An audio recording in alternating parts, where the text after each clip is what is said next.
ప్రియ శ్రోతలారా, ఈరోజు మన వాక్య పాఠ్య భాగం హెబ్రీ పత్రిక 6వ అధ్యాయం 1-8 వరకు. సావధానంగా వినండి. హీబ్రూ క్రైస్తవులారా, మీరు పాలు తాగే పసిపిల్లల్లాంటి వారు. మీరు ఆధ్యాత్మికంగా ఎంతో ఎదగాల్సి ఉంది. కాబట్టి నిర్జీవ క్రియలను విడిచి మారు మనస్సు పొందటము, దేవుని యందలి విశ్వాసము, బాప్తిస్మములను గూర్చిన బోధ, హస్త నిక్షేపణము, మృతుల పునరుత్థానము, నిత్యమైన తీర్పు అనే పునాది మరలవేయక క్రీస్తును గూర్చిన మూలోపదేశము మాని సంపూర్ణులమవటానికి సాగిపోదాము. పరిపక్వత దిశగా ఎదుగుదాము. ఎదగండి, పురోగతి సాధించండి, వర్ధిల్లండి. పదండి ముందుకు, పదండి పోదాం అంటూ విశ్వాసులను పౌలు ప్రోత్సహిస్తున్నాడు. వెనుకబడిపోవద్దు. పునాది ఉంది, దానిమీద మీరు కట్టాలి. పునాది లేనిది కట్టడము నిలవదు. మంచి పునాదిపై మంచి కట్టడాన్ని నిర్మించాలి. కట్టడం పూర్తి కాలేదు, కడుతూ పోవాలి. పునాది మరల వేయడం అవివేకం. పునాది మీద ఎత్తైన కట్టడం లేవాలి. పునాదిలో ఇమిడి ఉన్నవి 6. ఇందులో 2 సంఘ జీవిత సూత్రాలు, మిగతా 4 సిద్ధాంత సత్యాలు. ఈ 6 కలిస్తే పునాది అవుతుంది. కట్టడం క్రైస్తవమే. వీరికి మంచి పునాది ఉంది. దానిమీద వీరేమీ కట్టినట్లు కనిపించటం లేదు. మరల అదే పునాది వేస్తున్నారు. మారు మనస్సు, దేవుని యందలి విశ్వాసం, వెంటనే బాప్తిస్మం. అపొస్తల కార్యములు 20వ అధ్యాయం 21 పౌలు బహిరంగముగా ఇంటింట సాక్ష్యమిచ్చాడు.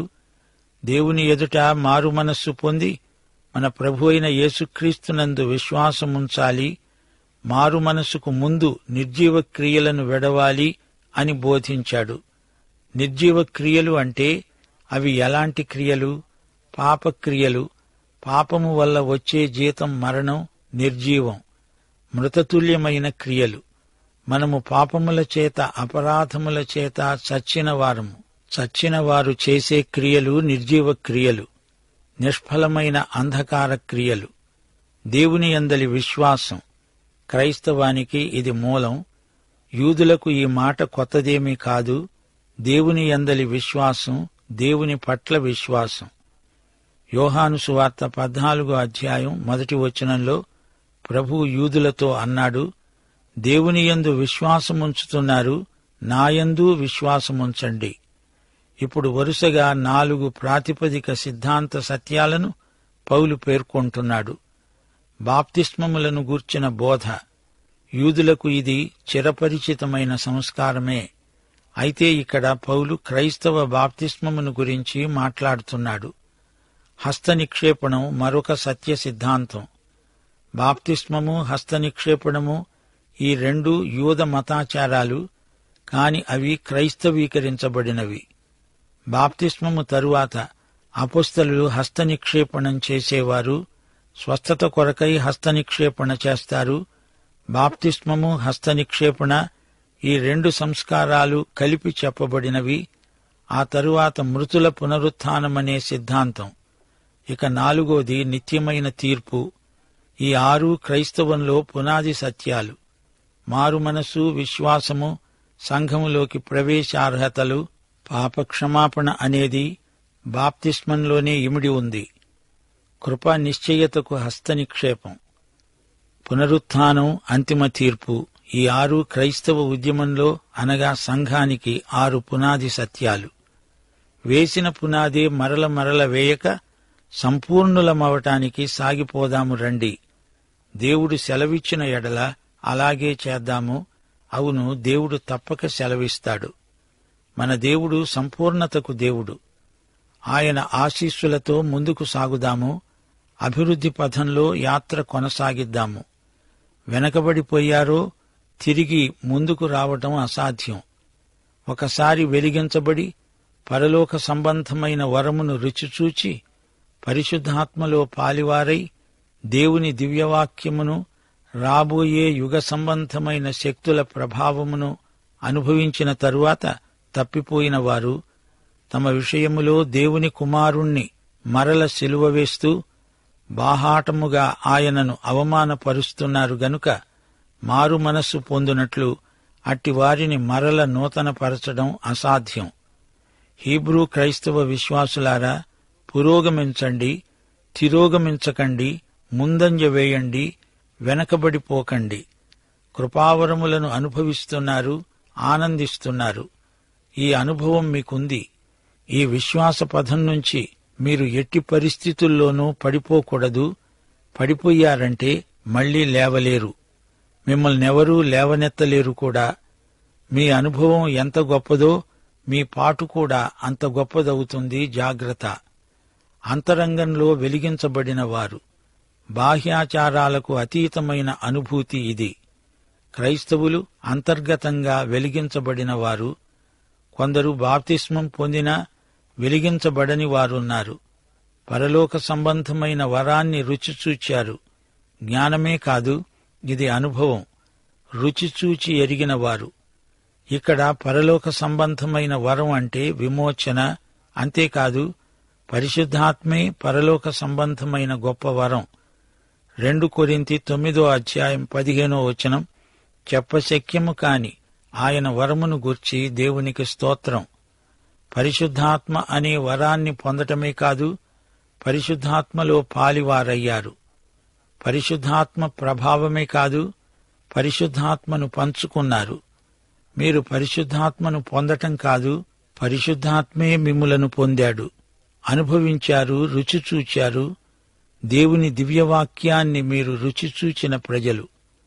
రాబోయే యుగశక్తుల ప్రభావాన్ని అనుభవించారు, అనగా రుచిచూచారు. మనుష్యుడు రొట్టె వలన కాదుగాని దేవుని నోట వెలువడే ప్రతి మాట వలన జీవిస్తాడు.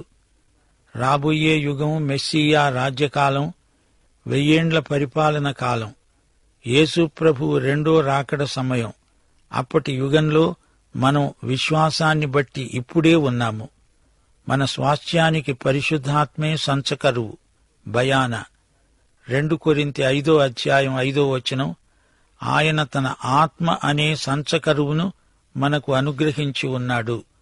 ఇంత గొప్ప అనుభూతి నుండి పడిపోవడము అసంభవం. అథవా పడిపోయారనుకోండి, వారిని యథాస్థితికి రప్పించడం అసాధ్యం. హీబ్రూ క్రైస్తవులారా, మీరు సంఘానికి, సమాజ మందిరానికి మధ్య ఊగిసలాడడం కుదరదు. అలా పడిపోతే యేసు ప్రభువును, దేవుని కుమారుణ్ణి తిరిగి సిలువ వేసినట్లే.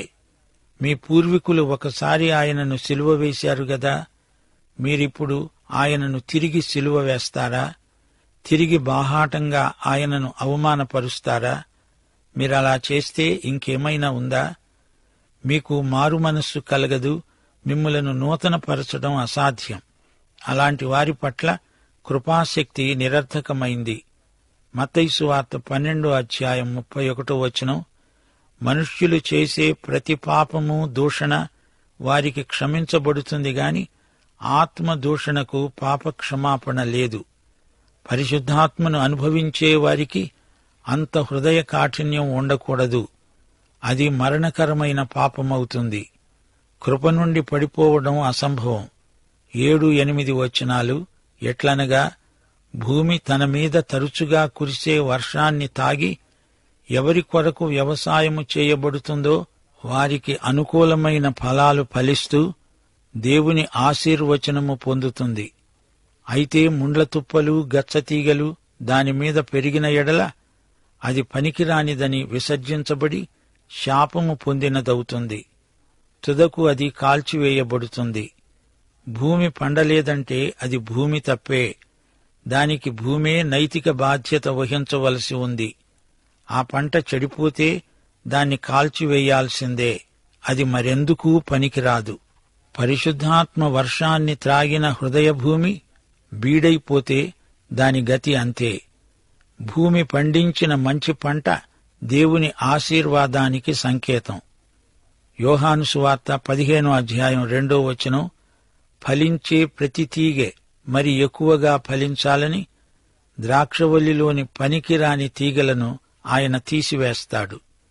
భూమి నిస్సారమైతే, గచ్చపొదలు, ముండ్ల తుప్పలు మొలిస్తే భయంకరమైన ఫలితాలు కలుగుతాయి.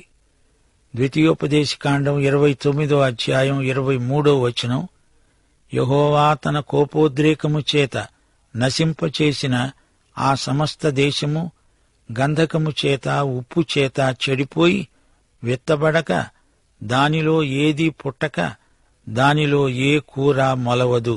ఇది శాపం, భూమి పాపం. కృపనుంచి తొలగిపోతే జరిగేది అంతే. సోదరీ సోదరులారా, ఈ అధ్యాయం కొత్త నిబంధన సీనాయి పర్వతంలాగే ధ్వనిస్తోంది గదూ. ఆశ్చర్యకరమైన మాటలు ఈ పాఠంలో మనం ఇంతవరకు విన్నాము. విశ్వాస భ్రష్టులను, కృప నుండి తొలగిపోయి పడిపోయిన వారిని గురించి కఠినమైన మాటలు ఈ పాఠంలో పలుకబడినవి. గత పాఠంలో వినికిడి మందగించిన వారికి మందలింపు, హీబ్రూ క్రైస్తవులకు శ్రమలు రాబోతున్నాయి. కొందరు హింసలకు భయపడి తిరిగి యూదమతంలో కలిసిపోయే శోధన ఎదురవుతోంది. అందుచేత ఈ హీబ్రూ విశ్వాసులను పరిపక్వత దిశగా నడిపించడానికి పౌలు ఈ ప్రసంగం చేస్తున్నాడు. యేసుక్రీస్తును గురించిన మూలోపదేశం, అనగా క్రీస్తును గురించి చెప్పబడిన మొదటి మాట, యేసు పుట్టుక నుంచి యేసు సింహాసనం వరకు ముందుకు సాగండి. బడిపిల్లవాడు ఆల తరగతి నుండి కళాశాల దిశగా పయనించాలి. ముందుకు సాగండి. పసిపిల్లల దశ నుండి పరిపూర్ణత దిశగా పయనించండి. 6 సంస్కారాలు యేసుక్రీస్తుకే సంకేతాలు. ఇవి సంస్కారాలు: 1 నిర్జీవ క్రియల నుండి మారుమనస్సు, 2 దేవుని ఎడల విశ్వాసము, 3 బాప్తిస్మాల బోధ, 4 హస్తనిక్షేపణ, 5 మృతుల పునరుత్థానం, 6 నిత్య తీర్పు. ధర్మశాస్త్ర క్రియలు చెయ్యలేక చెయ్యాలని విఫల ప్రయత్నం చేయడం నిర్జీవ క్రియ. అదంతా విడిచిపెట్టాలి. దేవుని పట్ల మాత్రమే కాదు, ఇప్పుడు మనం దేవుని యందు వర్ధమాన విశ్వాసం గలవారము. పాత నిబంధనలో యూదుల బాప్తిస్మాలుండేవి కాని మనది క్రొత్త నిబంధన బాప్తిస్మం. బాప్తిస్మం యేసుక్రీస్తుకు సంకేతం. బలిపశువుపై హస్తనిక్షేపణ పాత నిబంధన. ఇప్పుడు దేవుని హస్తము విశ్వాసిపై ఉంది. పాత నిబంధనలో మృతుల పునరుత్థానం గురించి చెప్పబడింది. అయితే మనకు యేసే పునరుత్థానం. నిత్యమైన తీర్పు పాత నిబంధనలో ప్రస్తావించబడింది. పాపమును గురించి, నీతిని గురించి, తీర్పును గురించి పరిశుద్ధాత్మ మన చేత ఒప్పిస్తాడు. ఈ పునాదిని మరల వేయాల్సిన అవసరం లేదు. అక్కడే ఆగిపోకూడదు. హీబ్రూ క్రైస్తవులు పడిపోకుండా జాగ్రత్త పడాలని ఈ మాటలు చెప్పబడ్డాయి గాని వారు పడిపోయారని కాదు. మా శ్రోతలు గమనించాలి, క్రీస్తునందు మనం అనుభవించే రక్షణ ఎన్నటికీ పోదు, పోవటానికి వీలులేదు. రోమాపత్రిక 8వ అధ్యాయం 1వ వచనం, క్రీస్తునందు ఉన్నవారికి ఏ శిక్షావిధి లేదు. రోమాపత్రిక 8వ అధ్యాయం 23వ వచనం, దేవుని చేత ఏర్పరచబడిన వారి మీద నేరము మోపేవారెవరు? నీతిమంతులుగా తీర్చేవాడు దేవుడే. దేవుని సింహాసనము వద్దకు ప్రతి విశ్వాసి చేరగలడు. యేసు రక్తము చేత విముక్తి చెందిన నీతిమంతుల మీద ఎవ్వరూ నేరము మోపజాలరు. 34 నుండి 39వ వచనం వరకు, శిక్ష విధించేవాడెవడు? చనిపోయిన క్రీస్తు యేసే. అంతేకాదు, మృతులలో నుండి లేచినవాడు, దేవుని కుడిపార్శ్వమున ఉన్నవాడు, మన కొరకు విజ్ఞాపనము చేసేవాడు ఆయనే. క్రీస్తు ప్రేమ నుండి మనలను ఎడబాపేవాడెవడు? శ్రమయైనా, బాధైనా, హింసైనా, కరువైనా, వస్త్రహీనతైనా, ఉపద్రవమైన, ఖడ్గమైన మనలను ఎడబాపుతాయా? ఇందును గూర్చి వ్రాయబడింది ఏమిటంటే, నిన్ను బట్టి దినమెల్లా మేము వధింపబడిన వారము, వధకు సిద్ధమైన గొర్రెలమని మేము ఎంచబడిన వారము. అయినను మనలను ప్రేమించిన వాని ద్వారా మనము వీటన్నిటిలో అత్యధిక విజయము పొందుతున్నాము. మరణమైనా, జీవమైనా, దేవదూతలైనా, ప్రధానులైనా, ఉన్నవి అయినా, రాబోవునవి అయినా, అధికారులైనా, ఎత్తైనా, లోతైనా, సృష్టించబడిన మరేదైనా మన ప్రభువైన క్రీస్తు యేసునందలి దేవుని ప్రేమ నుండి మనలను ఎడబాపనేరవని రూఢిగా నమ్ముతున్నాము. క్రీస్తును నన్ను ఎడబాపే శక్తి ఇహపరములలో ఏదీ లేదు. దేవునికి స్తోత్రం. యోహాను సువార్త 10వ అధ్యాయం 10వ వచనంలో ప్రభువు ఏమన్నాడు? గొర్రెలకు జీవము కలగడానికి, అది సమృద్ధిగా కలగడానికి నేను వచ్చాను. నేను ఆయనను గట్టిగా పట్టుకుంటే చాలదు, ఆయనే నన్ను గట్టిగా పట్టుకున్నాడు. ఎవడునూ నా గొర్రెలను నా చేతిలో నుండి అపహరింపడు అని ప్రభువు స్పష్టంగా చెప్పాడు. దేవుని కుటుంబములోనికి పుట్టిన ఎవడైనా నశించడానికి వీల్లేదు. దేవుని కుమారుని యందు విశ్వాసముంచిన వానికి నిత్య జీవం. అది మధ్యలో పోయేది అయితే నిత్యజీవం ఎలా అవుతుంది? కొందరు విశ్వాసభ్రష్టులయ్యారు అంటే అసలు వారు విశ్వాసులు కానే కారు. అంతము వరకు సహించిన వాడే రక్షించబడినవాడు. 2 పేతురు 2వ అధ్యాయం 22వ వచనం. కుక్క తన వాంతికి తిరిగినట్లు, కడుగబడిన పంది బురదలో దొర్లడానికి మళ్లినట్లు అనే నిజమైన సామెత చొప్పున వీరికి సంభవించింది. హీబ్రూ విశ్వాసులు రక్షించబడినవారు. అయితే వీరింకా శిశుదశలో ఉన్నారని పౌలు అన్నాడే కాని వారు విశ్వాస భ్రష్టులు అనలేదు. హెబ్రీ పత్రిక 6వ అధ్యాయంలో హెచ్చరిక, మీరు పడిపోకండి, పడిపోతే మళ్లీ లేవలేరు. ఈ పత్రిక శైశవ దశలో ఉన్న హీబ్రూ క్రైస్తవులకు రాయబడిందని మనం గుర్తించాలి. మరో మాట, ఈ వాక్య భాగంలో రక్షణను గురించిన చర్చ ఏమీ లేదు. రక్షించబడిన వారు ఎదుర్కొనే సమస్యను గురించి పౌలు మాట్లాడుతున్నాడు. వీరు వెలిగించబడిన వారు, పరలోక సంబంధమైన వరమును రుచిచూచిన వారే, పరిశుద్ధాత్మలో పాలుపొందినవారు, దేవుని దివ్యవాక్యాన్ని, రాబోయే యుగశక్తుల ప్రభావాన్ని అనుభవించినవారు, రుచిచూచారు. రక్షించబడిన వారికి బహుమానాలున్నాయి. అయితే వీరు తొట్టిల్లితే, పడిపోతే వీరిని మారు మనస్సుకు తేవడం అసాధ్యం. ఇది మారు మనస్సు విషయం, రక్షణ విషయం కాదు.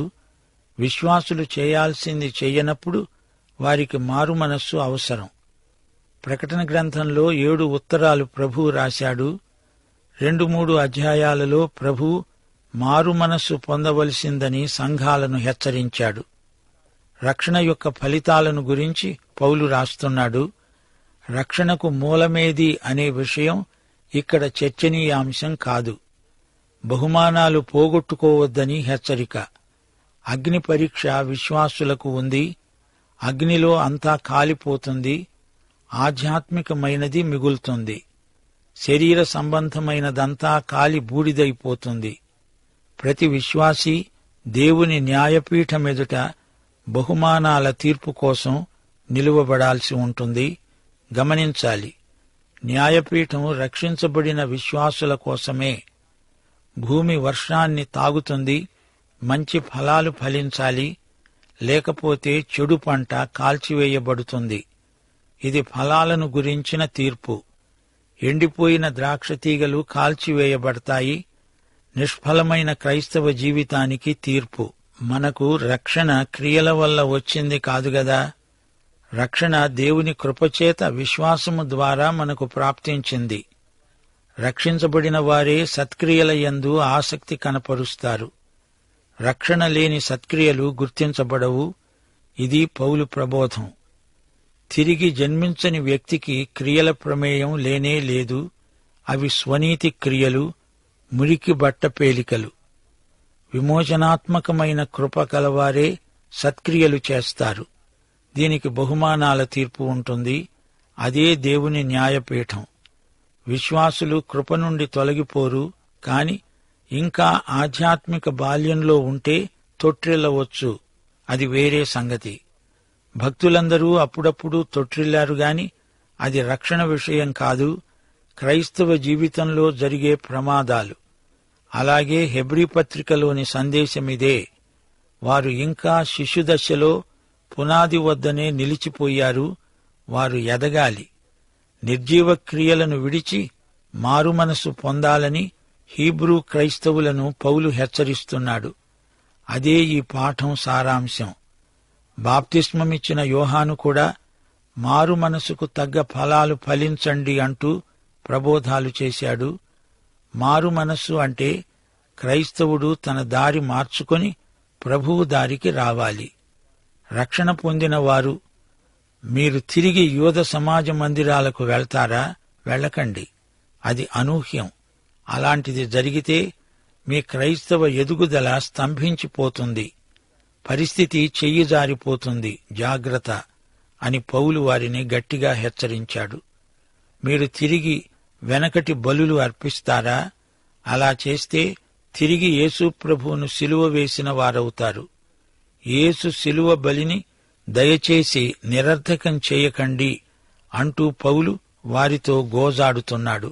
మీ జీవితాల ద్వారా మీరు క్రీస్తుకు కిరీటం పెట్టండి గాని తిరిగి ఆయనను సిలువ వేయకండి, ముండ్ల కిరీటం పెట్టకండి. తిరిగి మోషే ధర్మశాస్త్రం కిందికి వెడతారా? అది ప్రమాదానికి దారితీస్తుంది. జాగ్రత్త అని వారిని ముందుగా హెచ్చరిస్తున్నాడు. అంతేగాని వారి రక్షణను గురించి పౌలు ప్రస్తావించటం లేదు. హెబ్రీ పత్రిక 6వ అధ్యాయం 6వ వచనం గమనించండి.